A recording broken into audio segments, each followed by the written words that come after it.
Hello viewers, welcome back to Fazil Khan tutorial. आज के इस वीडियो में देखेंगे अपन long answers questions first inter second year, जो आप लोगों को एग्जामिनेशन पॉइंट ऑफ व्यू में बहुत ही ज़्यादा इंपॉर्टेंट है।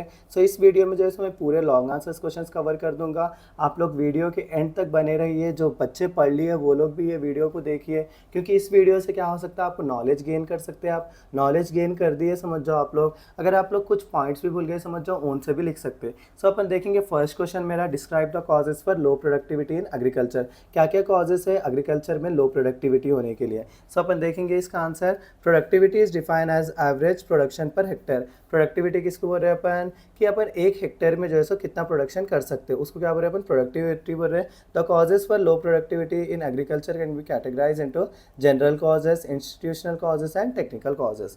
सो अपने को क्या है, क्या बोलते हैं, प्रोडक्टिविटी लो होने के रीजंस कितने कैटेगरीज में डिवाइड करें अपन, तीन कैटेगरीज में। फर्स्ट जो है सो जनरल कॉजेज है, दूसरा जो है सो इंस्टीट्यूशनल कॉजेज है, थर्ड जो है सो अपने पास क्या है, टेक्निकल कॉजेस है। जनरल कॉजेस के अंदर क्या है देखेंगे अपन, social environment. So the social environment in villages is the main cause for low production in agriculture. Many of the Indian farmers are illiterate, superstitious, traditional and not concern with the latest technology in agriculture. पहला reason क्या है अपने को, general causes है। General causes के अंदर भी first reason क्या है, सोशल एनवायरनमेंट है। बहुत ज़्यादा क्या बोलते हैं, विलेजेस में क्या रहता है, मेन कॉज एग्रीकल्चर, लो एग्रीकल्चर रहने का रीज़न क्या है, सोशल कॉजेस है। वहाँ पे विलेजेस में क्या रहता, सही से जो है सो फार्मर्स क्या रहते हैं, इलिटरेट रहते हैं, सुपरस्टिशियस रहते हैं। सुपरस्टिशियस बोले तो न क्या बोलते हैं, ये वो बातों पे भरोसा करते हैं। और क्या है, ट्रेडिशनल रहते बोले तो गाँव वाले रहते, वो लोग ये चीज़ नहीं उगाना, वो चीज़ नहीं उगाना बोल के सोचते हैं। और एक चीज़, वो लोग को लेटेस्ट टेक्नोलॉजी के बारे में नहीं मालूम रहता। सेकंड पॉइंट क्या है अपना, population pressure on land. Pressure of population is high on agriculture land. In 2011 out of 349 million rural working populations, 263 million workers employed in agriculture sector. This pressure on land also leads to partial subdivision of holdings. देखो, population pressure on land बोले तो उसका मतलब क्या है, day by day क्या हो जा रहा, जहाँ पर एग्रीकल्चर करते हैं उस जगह पे भी क्या आ जा रहे हैं, बिल्डिंग्स बन जा रहे हैं। तो एग्रीकल्चर की जगह हट के क्या हो जा रही, बिल्डिंग्स बन जा रही है। आपके भी सराउंडिंग्स में देख सकते हैं आप लोग कि ज़्यादातर पहले क्या क्या रहता था, वहाँ पे जो है एग्रीकल्चर रहता था, वहाँ पे अब क्या हो गया, वहाँ पे बिल्डिंग्स बन गए। सो उस वजह से क्या हो जा रहा है, ज़्यादातर जो है लो प्रोडक्टिविटी हो जा रही है एग्रीकल्चर में। तो इस पॉइंट में क्या दे रहा उन्हें, प्रेशर ऑफ पॉपुलेशन क्या है बोल रहे अपन, एग्रीकल्चर लैंड पे ज़्यादा है बोल रहे। 2011 में कितना था कहते, 349 मिलियन रूरल वर्किंग पॉपुलेशन थी कहते। उसमें से कितने जने वो एग्रीकल्चर कर रहे थे कहते, 263 million workers were employed in agriculture sector. उस वजह से क्या हो रहा है अपने को, सब डिविजन्स हो जा रहे होल्डिंग्स में बोल के बोल रहे। नेक्स्ट क्या है, land degradation. In the country half of the land is degraded, 43% of the land is highly degraded and 5% of the land is not usable. Soil degradation is the main reason for low agriculture productivity. क्या बोल रहे हैं अपन, अपनी country में जैसे ज़्यादातर half of the land क्या हो गए कहते, ख़राब हो गए कहते, डिग्रेडेड हो गए कहते। उसमें से 43% ऑफ द लैंड क्या हो गई, हद से भी ज़्यादा ख़राब हो गई, और 5% जो है सो यूज़ ही नहीं कर सक रहे बल्कि बोल रहे। सो इसको क्या बोल रहे हैं अपन, लैंड ख़राब हो गई समझ जाओ, उसको क्या बोलते हैं अपन, सॉइल डिग्रेडेशन बोलते हैं। सॉइल डिग्रेडेशन क्या है अपना, मेन रीज़न होता है लो एग्रीकल्चर प्रोडक्टिविटी के लिए। नेक्स्ट क्या है अपना, inadequate infrastructure. Lack of infrastructural facilities like roads, communication, marketing, credit, power and drainage in the country causes low agriculture productivity. Inadequate infrastructure बोले तो सही से जो है सो, जैसे क्या बोलते हैं, बिल्डिंग्स नहीं है, रोड्स नहीं है, बैंक्स नहीं है, मार्केटिंग नहीं है, इस वजह से क्या हो जा रहा है, एग्रीकल्चर में कॉज होता है बोल के बोले। इंफ्रास्ट्रक्चर बोले तो कोई भी क्या बोलते हैं, चीज़ों को बोलते हैं अपन, जैसे कि बैंकों को बोल सकते हैं आप लोग, कम्युनिकेशन को बोल सकते हैं, रोड्स को बोल सकते हैं। सो अगर रोड सही नहीं है समझ जाओ, तो वहाँ से कोई भी क्रॉप उगाए समझ जाओ, तो उसको क्या बोलते हैं, मार्केट तक लेके पहुँचना बोले तो क्या होता, सही से ले जा नहीं सकते। उसमें क्या होता, वहाँ पे एग्रीकल्चर करने का दिल नहीं बोलता वो लोगों को। सो उस वजह से भी रीज़न क्या है, एग्रीकल्चर में वो लोग पार्टिसिपेट नहीं करते। नेक्स्ट क्या है, इंस्टीट्यूशनल कॉजेज। फर्स्ट क्या बोल रहे हैं अपन, लैंड टेन्योर सिस्टम बोल रहे, जमींदारी और jagirdari system demotivated farmers. Thaw intermediaries are removed during first 5-year plan. The presence of landlord tenant system resulted for low productivity. क्या बोलते हैं, लैंड टेन्योर। टेन्योर बोले तो गुत्ते पे लेते अपन, लीज पे लेते ना, उसको क्या बोल रहे हैं अपन, टेन्योर बोल रहे हैं। सो जमींदारी और जागीरदारी लोग क्या कर रहे हैं, फार्मर्स को मोटिवेट कर रहे हैं। शुरू के 5 साल में जो है सो कुछ भी नहीं रख रहे वो लोग, क्या बोलते हैं उसके ऊपर, क्या बोलते हैं, प्लान्स वो कुछ नहीं रख रहे। लेकिन बाद में जो है सो वो लोग टेनेंट के ऊपर क्या कर रहे हैं, फोर्स ज़्यादा अप्लाई कर दे रहे। लाइक क्या बोलते हैं, जो है सो प्राइस तो भी बढ़ा दे रहे, टेनेंट से किराया तो भी बढ़ा दे रहे उस लैंड का, या तो क्या बोलते हैं कुछ अलग चीज़ों के मांग कर रहे। तो उस वजह से क्या हो जा रहा, फार्मर्स जो है सो एग्रीकल्चर छोड़ दे के दूसरे काम शुरू कर दे रहे। नेक्स्ट क्या है, lack of entrepreneurship.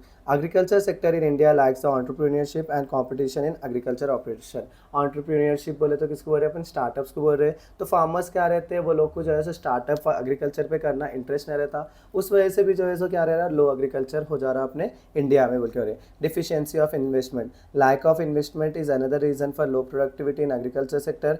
The government need to invest in rural areas on agriculture infrastructures like facilities like roads, warehouses, cold storage, harvesting and processing machinery etc. Deficiency बोले तो इन्वेस्टमेंट भी जो है सो ज़्यादातर फार्मर्स के पास नहीं रह रहा, गवर्नमेंट भी क्या कर रही है, इन्वेस्टमेंट जो है सो फार्मर्स के ऊपर स्पेंड नहीं कर सक रही, उस वजह से जो है सो बेसिक इंफ्रास्ट्रक्चर फैसिलिटीज़ नहीं रह रही, जैसे कि रोड्स है, वेयर हाउसेस है, ये चीज़ें नहीं रहने की वजह से भी क्या हो जा रहा है, फार्मर्स का जो है इंटरेस्ट उठ जा रहा है एग्रीकल्चर पे से।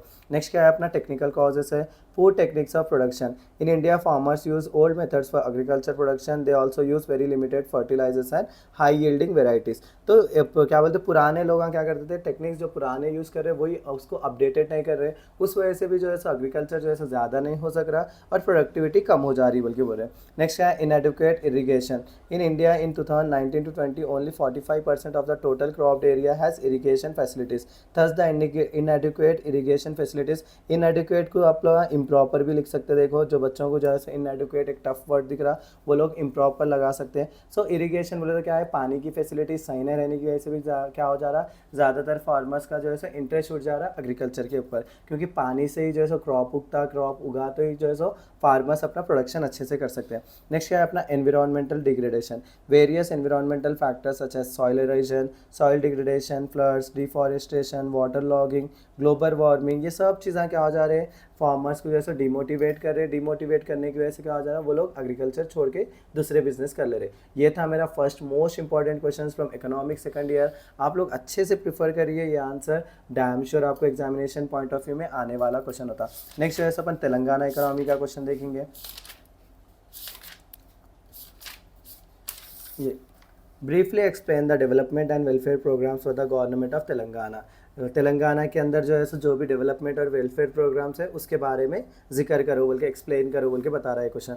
The government of Telangana initiated many development and welfare programs in order to encourage and improve the living standards of people. क्या बोलते हैं, गवर्नमेंट ऑफ तेलंगाना क्या करे, कई सारे डेवलपमेंट प्रोग्राम्स लाए और वेलफेयर प्रोग्राम्स लाए। क्यों लाए ये सब चीज़ें, स्टैंडर्ड ऑफ पीपल, जो भी लोग रह रहे वो लोग क्या करना, अच्छे से रहना और उन लोगों की लिविंग्स को क्या करें, इंकरेज कर रहे बोले तो अच्छा कुछ करके दिखाना बोल के। They are categorise as development welfare programme for all, SCs development and welfare programmes, BCs development and welfare programme, minorities development and welfare programmes. So अपने पास कितने कैटेगरीज में डिवाइड है, वो 4 कैटेगरीज में डिवाइड है। फर्स्ट क्या है, development program, welfare programme for all. Welfare बोले तो अच्छा ही बोल रहे अपन, तो इसमें क्या है देखेंगे अपन में, development welfare programs for all. Under this category government has initiated following programs. First क्या है, Aasara pension schemes. The state government sanction Aasara monthly pension on 8 November 2014 with a view to secure life with dignity for all the poor.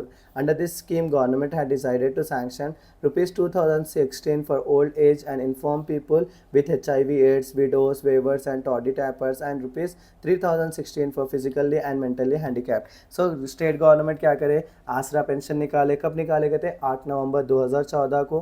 क्यों निकाले ये सब चीज़ें, कि लोग जो गरीब रहते वो लोग भी जो है अच्छी डिग्निटी से ज़िंदगी गुजारना बोल के। जैसे कि वो लोग स्कीम निकाले 2016 रुपीज़ किसको दे रहे हैं, वो लोग ओल्ड एज लोगों को दे रहे हैं, और किसको दे रहे हैं, जो लोग को HIV/AIDS है, जिसको जो है सो विडो है, जो है सो शादी क्या बोलते हैं, उनके हस्बैंड्स मर गए तो वो लोग को क्या बोलते हैं, विडोज़ बोलते हैं। वेवर्स है, जो काम नहीं कर सक रहे। टॉडी टैपर्स है, टॉडी टैपर्स बोलते तो किसको बोल रहे हैं, जैसे कि वो कल्लू बोलते हैं ना, कल्लू को क्या बोलते हैं कि अपन सेंधी निकालते ना झाड़ से, वो सेंधी निकालने वालों का भी जो है सो ज़्यादा क्या बोलते हैं इनकम नहीं रहता, इसलिए वो लोग को भी क्या दे रहे, मंथली 2016 रुपीज़ का पेंशन दे रहे। नेक्स्ट 3016 किसको दे रहे, जो फिजिकली हैंडीकैप लोग रहते, फिजिकली और मेंटली, वो लोग को कितना रुपीज़ दे रहे, 3016 रुपीज़ दे रहे। नेक्स्ट क्या है, आरोग्य लक्ष्मी है। देखो, through this scheme government of Telangana provide meals to the pregnant women and children of less than 6 years age. देखो, through anganwadi centres on 1 January 2015। देखो, ये आरोग्य आरोग्यश्री किसको बोल रहे हैं अपन, आरोग्य लक्ष्मी किसको बोल रहे हैं। इस स्कीम के अंदर क्या करे, गवर्नमेंट ऑफ तेलंगाना प्रोवाइड करे मील्स, खाना प्रोवाइड करे, किसको प्रोवाइड करे, प्रेग्नेंट वुमेन्स को और जो है सो चिल्ड्रंस जिसकी एज जो है सो 6 साल से कम है। ये स्कीम कब से स्टार्ट हुआ, 1 जनवरी 2015 से स्टार्ट हुआ। कहाँ पर दे रहे हैं, आंगनवाड़ी सेंटर्स में दे रहे हैं। नेक्स्ट क्या है अपने पास में, Amma Vodi. If an women has delivered in government hospital then she is provided with ₹12,000 in 3 installments and an extra amount of ₹1,000 is given to her if she has derived a girl child. Through this scheme, a pregnant woman can use 102 service van freely to visit the hospital at no cost. देखो Amma body में क्या रह रहा है बोले तो government hospitals वाले क्या प्रोवाइड कर रहे हैं, जो भी वुमेन जो है डिलीवरी कर रही है समझ जाओ, उनको कितने रुपीज़ दे रहे, 12,000 रुपीज़ दे रहे। प्रेग्नेंट वुमेन्स को डिलीवरी हो गया वरना से कितने रुपीज़ दे रहे, 12,000 दे रहे। कितने इंस्टॉलमेंट्स में दे रहे, 3 इंस्टॉलमेंट्स में दे रहे वो। और उसके बाद अगर अगर लड़की पैदा हुई समझ जाओ, वो लोग कितने रुपये दे रहे, ₹1,000 एक्स्ट्रा दे रहे बोल के बोल रहे। और ये स्कीम के अंदर प्रेग्नेंट वुमेन्स क्या कर सकते हैं, 102 सर्विस वैन रहती है ना एम्बुलेंस, उसको बुलाकर जो है सो फ्री तक हॉस्पिटल जा सकते हैं बोल के बोले। नेक्स्ट क्या है अपना, मिशन भागीरथ। ये 3 पढ़ लेके आप लोग जैसे ये इजी है रहता है। देखो housing for poor. Through this program Telangana government provides 2 and 3 storied buildings with 2 BHK flats in Hyderabad urban and rural areas to the poor families. तो अम्मा हाउसिंग फॉर पुअर क्या है अपना, इस मिशन के थ्रू, इस प्रोग्राम से थ्रू क्या कर सकते हैं कि लोगों को जैसे जो गरीब लोग हैं उन लोग क्या दे रहे, 2 या तो 3 मंजिला बिल्डिंग दे रहे। उसके अंदर क्या रह रहा, 2 BHK फ्लैट्स रह रहा हैदराबाद में, अर्बन एरियाज़ में और रूरल एरियाज़ में पूर फैमिलीज़ के लिए। नेक्स्ट क्या है, rice distribution. Through this program government of Telangana under the Telangana state civil supplies corporation supplies rice under public distribution system for rupees. अब जो है सो 0 हो गया, देखो 0 per kg and each person get 6 kg rice. There is no limit on the number of members in family. This program was launched on 1 January 2015. Through this scheme क्या करे तेलंगाना जो है सो, जो गरीब लोग हैं उन लोग कितना 6 किलो राइस पर पर्सन के हिसाब से दे रहे हैं। उसका कॉस्ट जो है सो अब ₹0 है, तो फ्री में दे रहे। और इसमें जो है सो कितने भी फैमिली के मेंबर्स रहेंगे, हर मेंबर को कितना 6 किलो राइस रहेगा। ये कब स्टार्ट हुआ, 1 जनवरी 2015। अब देखो ये कितने लिखे अपन इसमें से, डेवलपमेंट वेलफेयर प्रोग्राम में से 1 2 3 4 5 लिख रहे हैं। हर किसी में से अपन एक 5 नहीं तो 3 लिख लिए तो बस है। नेक्स्ट है अपने पास SCs और STs development and welfare program है, SC एंड ST special development fund.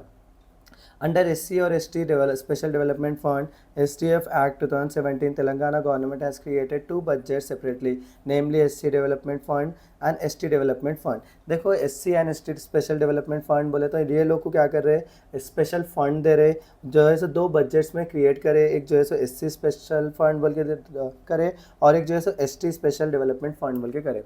Next जो है सो अपने क्या है, शेड्यूल कास्ट वेलफेयर है। शेड्यूल कास्ट वेलफेयर बोले तो किसको बोले अपन, SC वेलफेयर बोले। इसमें क्या है, कल्याण लक्ष्मी है। Kalyana Lakshmi it is implemented from 2 October 2015। Through this scheme government provide ₹51,000। देखो ये अमाउंट अब चेंज हो गया, 1 लाख कुछ 16 रुपीज़ कुछ हो गया। आप लोग देख लीजिए ऑनलाइन में, देख के जो है सो वो लिखिए। To the bride's family at the marriage time the condition are bride should be a Telangana resident girl with 18 years age and parental income should not exceed 2 lakhs. This financial assistance is increased from ₹51,000 to ₹75,116 in the year 2017 and then it increased to 1,01,016 यहाँ पर है देखो in the year 2018। सो पहले क्या है, 2 अक्टूबर 2014 को क्या करे, कल्याण लक्ष्मी बोल के स्कीम निकाले। उसमें क्या करे, फर्स्टली जो है सो स्टार्ट करे जब जो है सो 51,000 रुपीज़ दे रहे थे ब्राइड की फैमिली। ब्राइड बोले तो दुल्हन की फैमिली को कब दे रहे थे, वो मैरिज के टाइम पे दे रहे थे।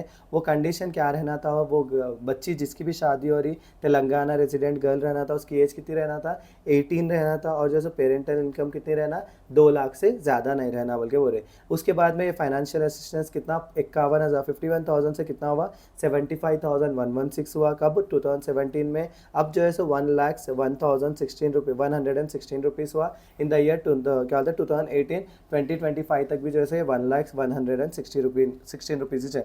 नेक्स्ट क्या है, अम्बेडकर ओवरसीज निधि स्कीम। तो this scheme students of SC community are provided scholarship of 20 lakhs to pursue higher studies in abroad with the condition that the annual income of parents should not be more than 5 lakhs। Next scheme क्या निकाले, schedule caste वालों के लिए, SC वालों के लिए, जो भी बच्चा अगर पढ़ रहा, बाहर जाके पढ़ना चाह रहा समझो हायर स्टडीज़ के लिए, उन लोगों को कितना स्कॉलरशिप दे रहे, 20 लाख तक स्कॉलरशिप दे रहे। कंडीशन क्या है बोलते, पेरेंट्स की इनकम कितना रहना, 5 लाख से एक्सीड नहीं होना बोल के बोल रहे। नेक्स्ट क्या है, land purchase scheme. This scheme is launched to benefit very poor SC women families. In the duration of 2014 to 2019-20, government has purchased 15,044.35 acres of land by investing rupees 657.71 crores and distributed that to 5,930 beneficiaries.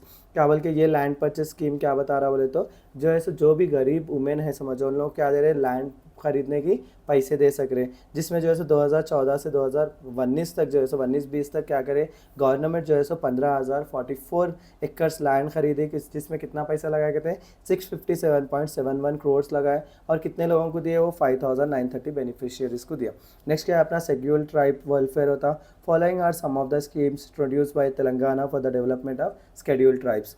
Kalyan Lakshmi for STs, it is implemented from 2nd October 2014. Through this scheme, government provided rupees 1,16,000 to the ST community. Telangana देखो यहाँ का पलटा के यहाँ पे same लिखने का है अपने को। फिर इकोनॉमिक सपोर्ट स्कीम, ये कल्याण लक्ष्मी इसमें भी सेम है, इसमें भी सेम है। यहाँ पे SC ST का यहाँ पे क्या लगाने का अपने को STs लगाने का, हर चीज़ सेम है।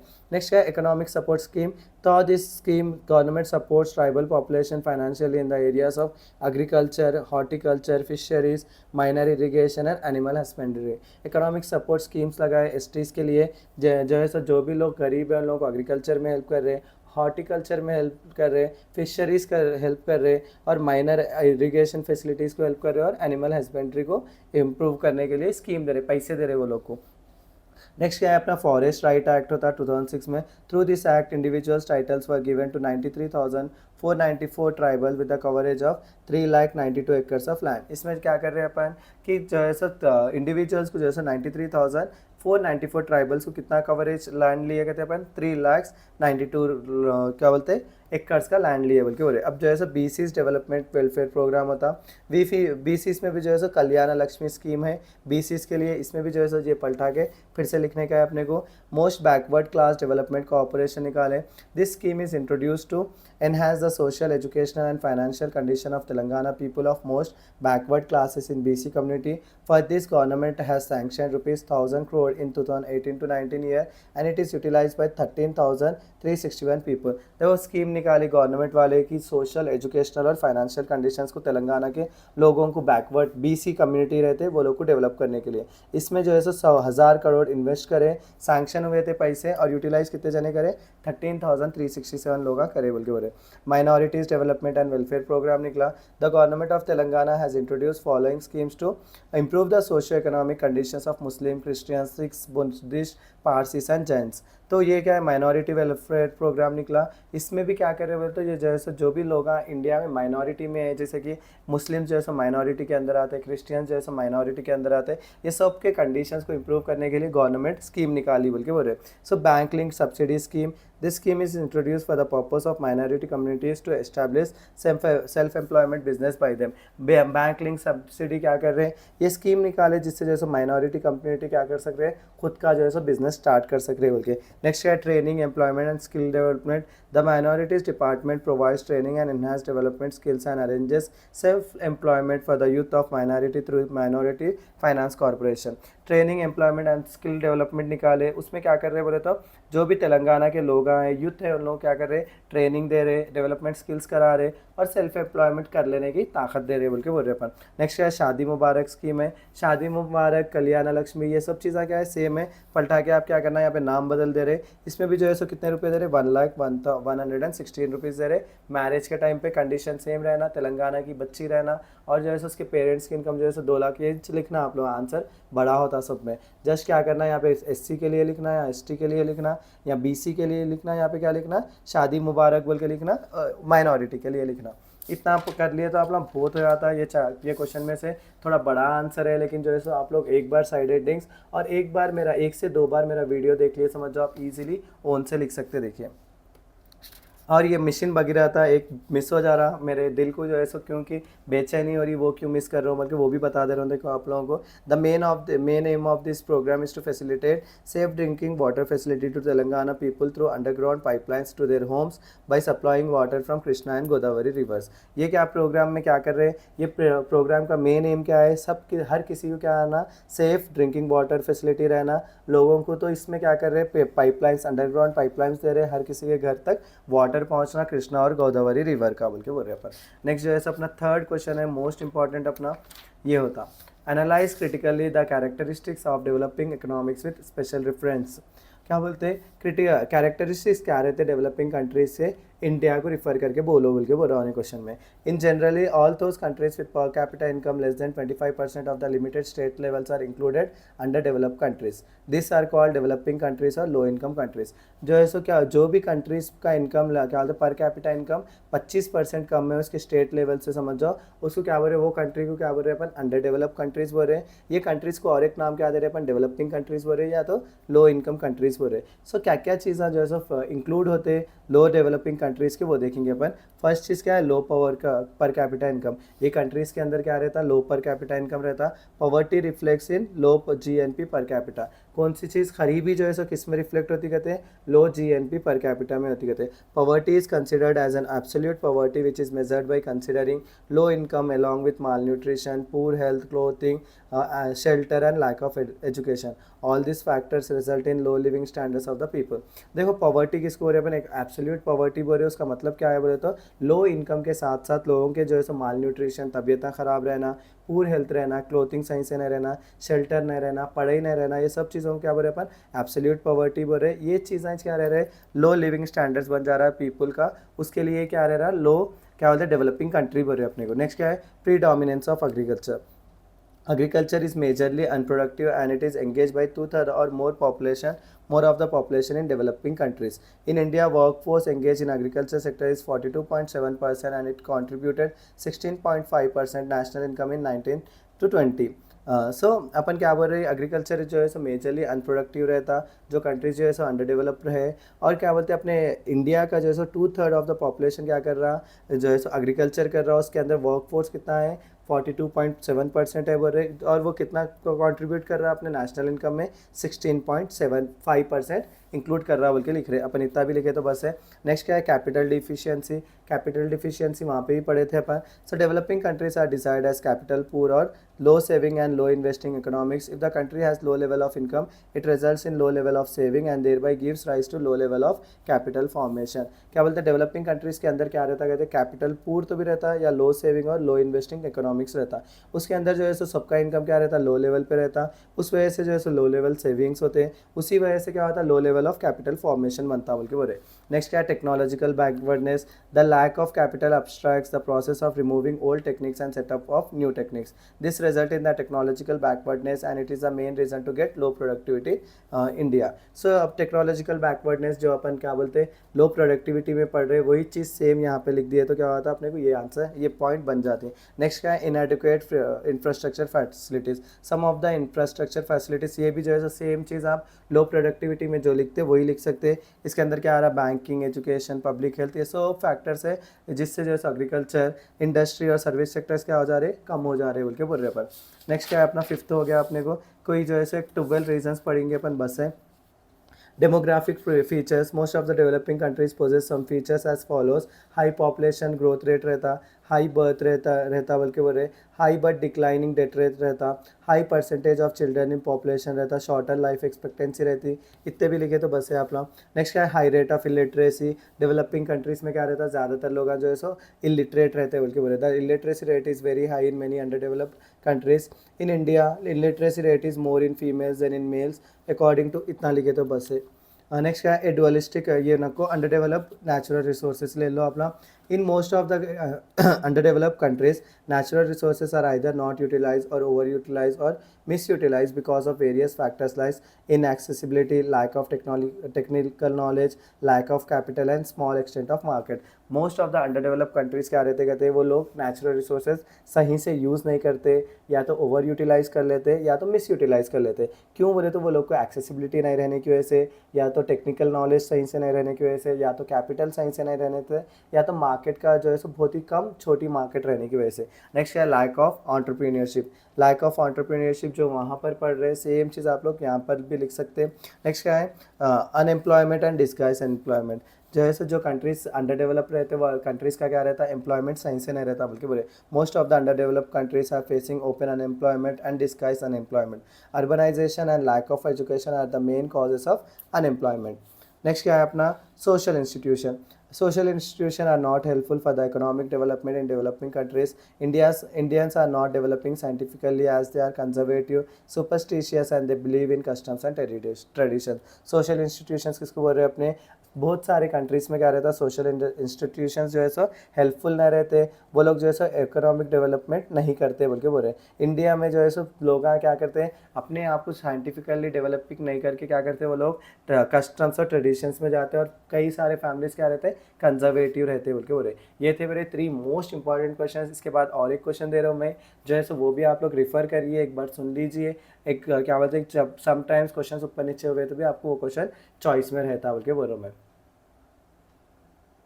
सो अपना नेक्स्ट क्वेश्चन क्या है, how do you reduce inequalities in the distribution of income and wealth बोल के बोल रहे हैं अपन। So the following are some of the measures to reduce income inequalities in the distribution of income and wealth. Land reforms and redistribution of agriculture land. In rural areas, the main reason for income inequality is concentration of agriculture land. During zamindari system, most of the land ownership was possessed by landlords and gets more portion from agriculture production, while farmers gets less portion which is enough for their survival. Therefore, government has taken certain measures to get rid of landlords, intermediaries and fixed limitation on land holdings. देखो land reforms क्या बोल रहे हैं अपन, income की inequalities को change करना है, reduce करना है। समझ जाओ अपन फर्स्ट चीज़ क्या करना, लैंड को जैसे रिफॉर्म करना और रीडिस्ट्रीब्यूशन करना एग्रीकल्चर लैंड को। रूरल एरियाज़ में क्या रहता, कई ज़्यादा जो है इनकम इनइक्वालिटी किसकी वजह से रहता, एग्रीकल्चर लैंड की वजह से रहता, क्योंकि ज़मींदारी सिस्टम के टाइम पे most of the land ownership किसके पास रहती थी,